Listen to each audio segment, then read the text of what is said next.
All right, automatic or standard? Which one do you choose? I have had a bunch of both. Automatics, I personally prefer an automatic 90% of the time.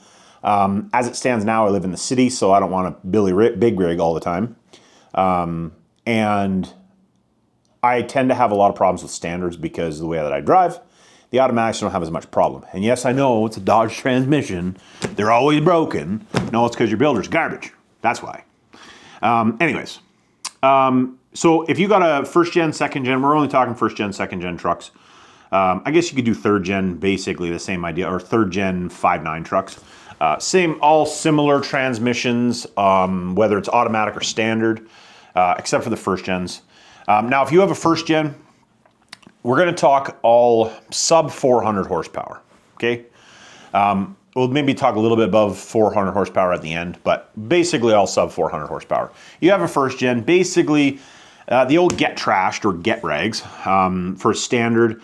They were a decent transmission, lower horsepower, as long as you overfilled them with oil by a liter and you fixed the shift tower quite often. The shift towers like to wear, the shift gates and stuff like to wear in them. But I've put a lot of miles on a get rag and not had an astronomical amount of problem as long as you're lower horsepower. Well, I put a lot of miles on one. I shouldn't say a few. I put a lot of miles on one. Now, the automatics that come in the first gen, don't waste your money. Just throw it away.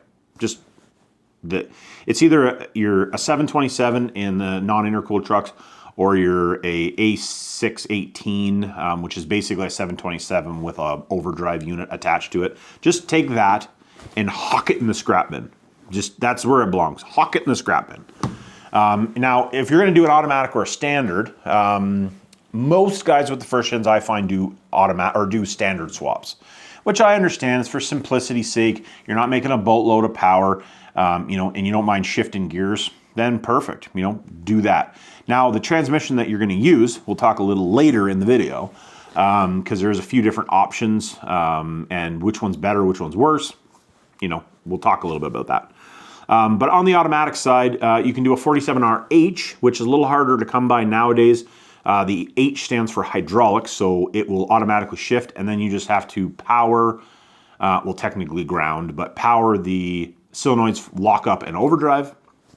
Or you can do a 47RE or 48RE, depending on what transmission you find.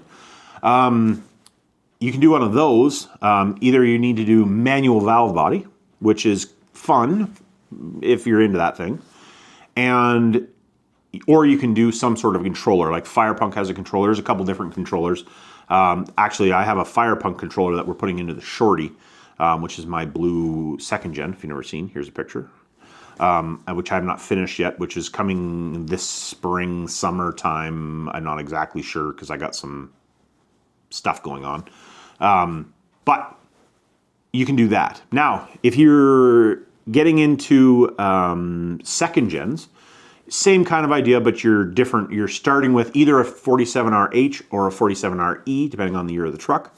And then for the standard transmission, you had a NV4500, which is a 5-speed, or an NV5600 in the later, the later second gens, which are all VP44 trucks.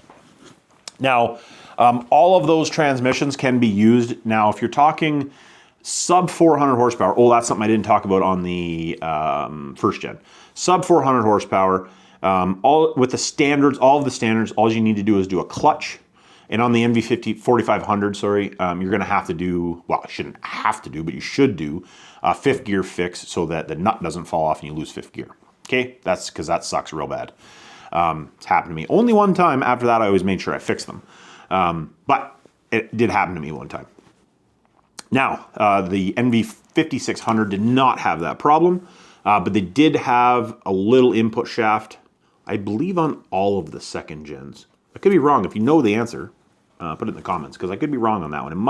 You might have got the big input shaft as well as a little input shaft, depending on the year of the truck. I can't remember just off the top of my head right at the moment.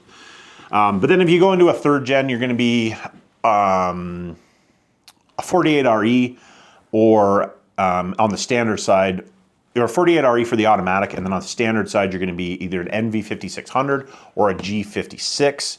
And there is more than one G56, but that's a later, that's a 6.7. The 6.7 and the 5.9 had different gear ratios, final gear ratios, which is the reason that another reason I don't like the standard transmission over the automatic myself. But talking horsepower wise, because I kind of went on a tangent there, for the 400 horsepower and down, an automatic, yes, you are going to have to do some stuff. You don't have to do an astronomical amount of stuff, but you are going to have to do some stuff. It's going to need a good converter in it. I personally always put a billet input shaft in it anytime that I'm building one, myself personally.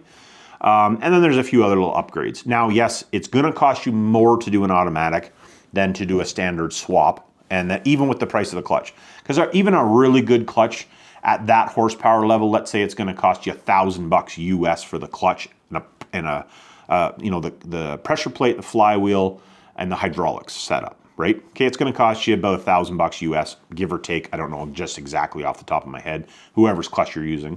So it is going to be cheaper, other than if you already have the automatic and you're not swapping it. And because if you're doing all the swap, there's a bunch of stuff that has to change. And I might actually, that's actually something. Let me know in the comments if you're interested in me doing a video on doing the swap in a first gen from an automatic to a standard.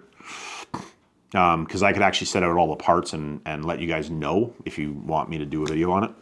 It has been done multiple times, and I've done it multiple times, but just let me know if you want me to do a video. But the big one for me on I prefer the automatic, and the biggest reason I prefer the automatic, one, I don't have to shift gears, and two, is the final gear ratio. So if you take we're not even going to talk about the first gen transmissions other than the get rag just for a second, but automatic, we'll start with automatic. Now, the reason I like the automatic is the final gear ratio in an automatic, we're going to be 0.69 is your final gear ratio. So if you take your automatic transmission and set it beside your standard transmission, so your automatic versus your standard, your best standard is going to spin more RPM than the automatic. Okay, that's the big reason for me, the reason I like the automatic versus the standard. Now, yes, with the standard, you can select gear, you can hold the gear easier, and depending on what you're doing, like, don't get me wrong, I would still run a standard in a certain truck. You know, when I get moved out of the city and I'm in the country again on an acreage, there is times where I prefer a standard truck versus an automatic because you can select your gears, you can hold gears, you can downshift to hold throttle or to hold back stuff. You know, like there is benefits to a standard. So I can't say that I'll never have a standard again, and I hate them to death. I don't, but they tend to break higher horsepower. That's another reason. You know, like a 800-900 horsepower truck and you're using it, like bagging on it, you're breaking the transmission. If you're not breaking the transmission, it's because you're not bagging on it. Like you can give me all the hate you want in the comments, but it is 100% true. I've fixed lots, I've built lots. That's just how it works. But now on the standard side of things, now the final gear ratio, okay, so like I said, we're 0.69 for the automatic. Now for the standard side, the get rag is 0.77. The MV4500 is 0.73. And then the NV5600 is 0.73. The G56 from a 5.9 truck is 0.79. And then a G56 from a 6.7 truck is 0.74. So there is some changes in there. The best one is either in the MV4500 or an MV5600. They're both the same. They're the closest to an automatic. Now, if you go into, like if you want a deeper gear ratio, if you went to, which I know nobody's gonna swap one of those, but is talking about Dodge transmissions anyway, is a 68 RFE is 0.62 in its final gear ratio locked. So that one's even better. Now, if you want to be even better than that, you go to an Allison, which would be like if you're going to do a real swap.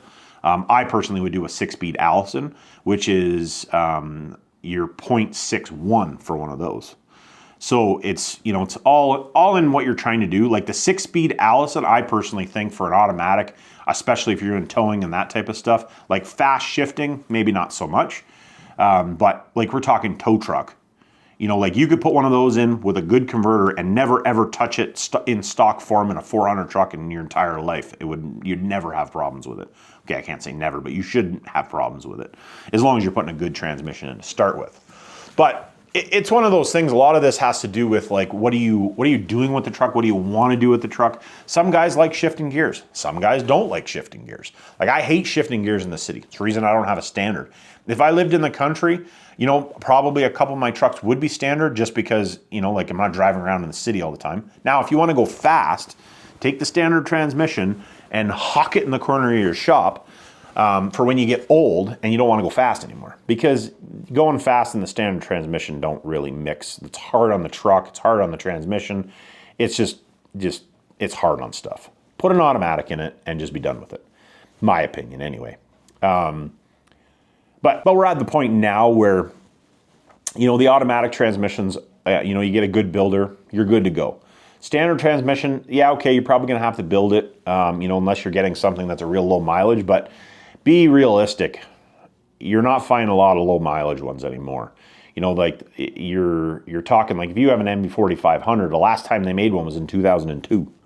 So, well, no, not even 2002. It was before that. Would have been 99. Yeah, 99, I think, was when they started doing the 6-speed. So 99. So you're 26 years old, right? The newest one. So how many low mileage MV4500s are kicking around that aren't in a low mileage truck, right? So take that into consideration. But anyways, I just thought I would talk a little bit about it. That's the reason that I like the automatic, is for my final gear ratio. But if you like Billy Big Rigging, hit the standard, and we'll catch you on the next one.